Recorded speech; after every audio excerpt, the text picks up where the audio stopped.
NASA ने अंतरिक्ष में मौजूद डार्क एनर्जी को नापने के लिए अपने बेहतरीन स्पेस टेलीस्कोपों को कैलिब्रेट किया और नतीजे दिमाग चकराने वाले थे।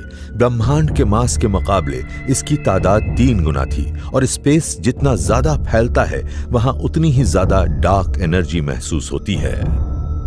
डार्क एनर्जी बिना स्रोत वाली एनर्जी है और ये रिपल्सिव भी है। तो जब ये डार्क एनर्जी गैलेक्सीज को धकेलती है तो ये बढ़ जाती है, वैक्यूम भी बढ़ता है और उससे रिपल्शन भी बढ़ता है। तो ब्रह्मांड की गति धीमी होने के बजाय फिलहाल जो बढ़ रही है उसका शायद यही कारण है।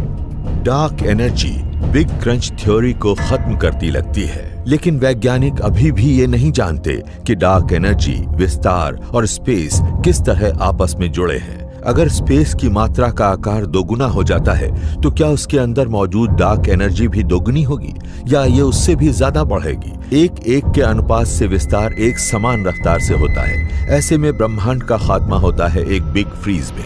लेकिन अगर डार्क एनर्जी में विस्तार की ज्यादा बढ़ोतरी होती है तो ब्रह्मांड के लिए एक नया तथा और भी डरावना अंत इंतजार कर रहा है।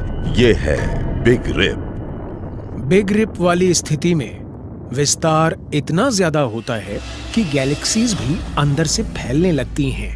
और अगर ठीक ऐसा ही हमारे शरीर में हुआ तो हमारा शरीर फट जाएगा।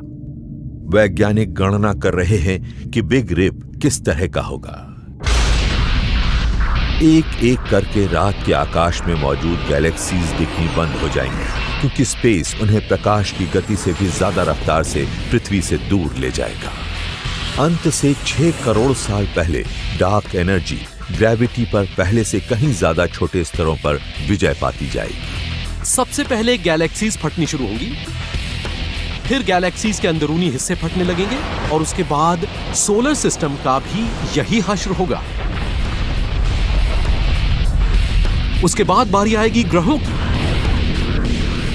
फिर चट्टानों, लोगों और एटमों की।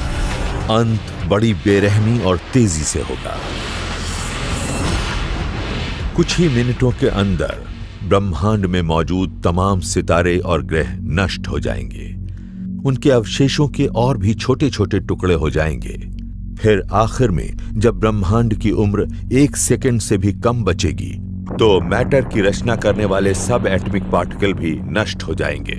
बाकी बचे रहेंगे तो सिर्फ अकेले फोटॉन, जो अपने बीच बढ़ते स्पेस की वजह से और दुर्लभ होते जाएंगे। और आखिर में बहुत ही कम ऊर्जा वाली रोशनी बचेगी जो धीरे धीरे फैलते फैलते मौजूद ही नहीं रहेगी। स्पेस में मौजूद खाली वैक्यूम सबसे आखिर में खत्म होगा। ये ब्रह्मांड पर इतना जोर डाल रहा होगा कि ये ब्रह्मांड के ताने बाने को ही चीर कर रख देगा, यानी कुछ भी बचने वाला नहीं है। तो ब्रह्मांड का अंत बिग रिप के जरिए होगा या बिग फ्रीज के जरिए? जवाब डार्क एनर्जी के रहस्य के अंदर मौजूद है। इसे हल कर देने से ब्रह्मांड का भाग्य स्पष्ट हो जाता है।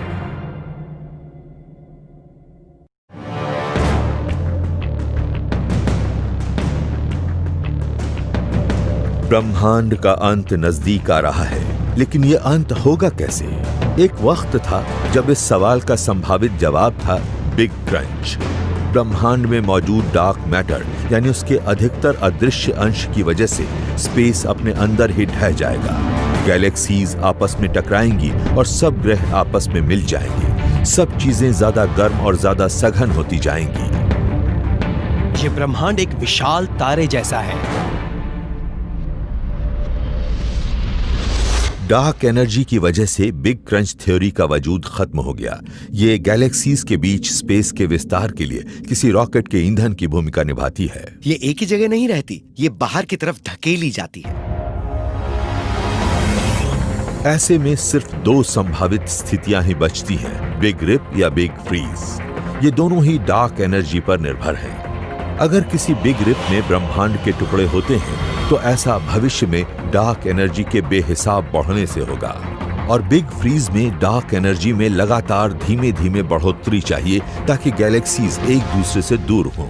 हम अपने ब्रह्मांड का अंतिम अध्याय तब तक नहीं लिख सकते जब तक हम डार्क एनर्जी को नहीं समझते।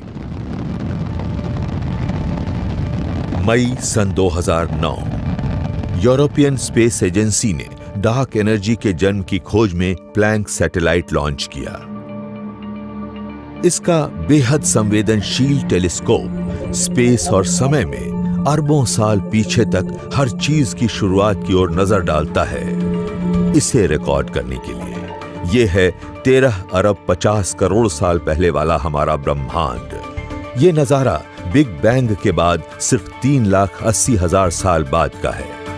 तो प्लैंक ने शुरुआती ब्रह्मांड की एक तस्वीर ली है और हमें ब्रह्मांड के शुरुआती दौर के बारे में बताया है। इसने हमें समय के उस पल की सबसे विस्तृत और सटीक तस्वीर दी है।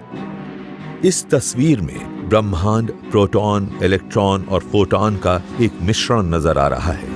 हाइड्रोजन एटम अभी बनने शुरू हुए हैं और हमें यहाँ जो प्रकाश नजर आ रहा है वो इसी मैटर की उत्पत्ति से हुआ है। नीले इलाके ठंडे हैं और लाल इलाके गर्म।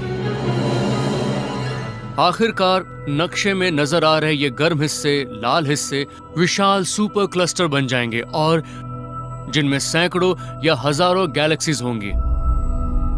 ऐसी हर गैलेक्सी में अरबों तारे होंगे। इन शुरुआती गैलेक्सीज का निर्माण शायद सिर्फ ग्रेविटी और विस्तार करेंगे। शायद डार्क एनर्जी का तो अभी आरंभ ही नहीं हुआ है। तो इस ब्रह्मांड का नियंत्रण डार्क एनर्जी कब संभालेगी? एस्ट्रोनॉमर ब्रेंडा फ्राई उस टीम का एक हिस्सा हैं जो किट पीक, एरिजोना में जमीन पर लगे इस जैसे टेलीस्कोप का इस्तेमाल करती है। ऐसे और भी कई टेलीस्कोप हैं, वो इसके जरिए ब्रह्मांड के उस शुरुआती दौर पर नजर डालती हैं जब ये विकसित हो रहा था। देखिए, ये एल्युमिनियम की एक प्लेट है और इस पर 640 अलग अलग सुराख किए गए हैं। प्लेट पर हर सुराख को एक बहुत ही खास जगह पर किया गया है और ये प्लेट आसमान में मौजूद किसी विशेष आकाशगंगा से मेल खाती है। हर प्रयोग के दौरान 640 अलग अलग गैलेक्सीज से आने वाली रोशनी को फाइबर ऑप्टिक केबलों के जरिए इकट्ठा किया जाता है। फिर हर गैलेक्सी की रफ्तार और अवस्था को नापा जाता है ताकि स्पेस में इसकी सही स्थिति पता चले। अब तक टीम 3D में लगभग 10 लाख गैलेक्सीज की पैमाइश सटीक ढंग से कर चुकी है और वो ऐसी दिखती है। रुई के फाहे जैसे लगते ये धब्बे पूर्ण विकसित एक गैलेक्सी है जिसमें करीब 200 अरब तारे हैं। ये एक बहुत ही बुनियादी पैमाइश है और हमें लगता है कि इससे हम डार्क एनर्जी को अच्छी तरह से समझ पाएंगे। वैज्ञानिक इस किशोर ब्रह्मांड की तुलना इसके बचपन वाली तस्वीर से करते हैं। इसमें तब डार्क एनर्जी उभरती दिखती है जब ब्रह्मांड की उम्र आज के मुकाबले आधी थी। बिग बैंग के करीब 8 अरब साल बाद ब्रह्मांड के इस विस्तार की रफ्तार बढ़ने लगी और हम इस रफ्तार बढ़ने वाले दौर के बीच में हैं। आंकड़ों से ये भी पता चलता है कि स्पेस के बढ़ने के साथ साथ डार्क एनर्जी भी बढ़ती जाती है। अगर आपके पास कोई बॉक्स हो और आप उसमें डार्क एनर्जी रखते हैं और उसके बाद उसका वजन करें, अब आप इस बॉक्स का आकार दुगना कर दें, इसे खोले नहीं, इसके अंदर कुछ न रखें, इसका दोबारा वजन करें तो वजन दुगना निकलेगा। ये कमाल की बात हमें बताती है कि हम बिग रिप से तो शायद सुरक्षित रहेंगे। डार्क एनर्जी धीरे धीरे लगातार बढ़ती जाएगी। ब्रह्मांड एक बिग फ्रीज की दिशा में बढ़ रहा है। अब वैज्ञानिक आखिरकार इस ब्रह्मांड के अंत के समय की गणना कर सकते हैं।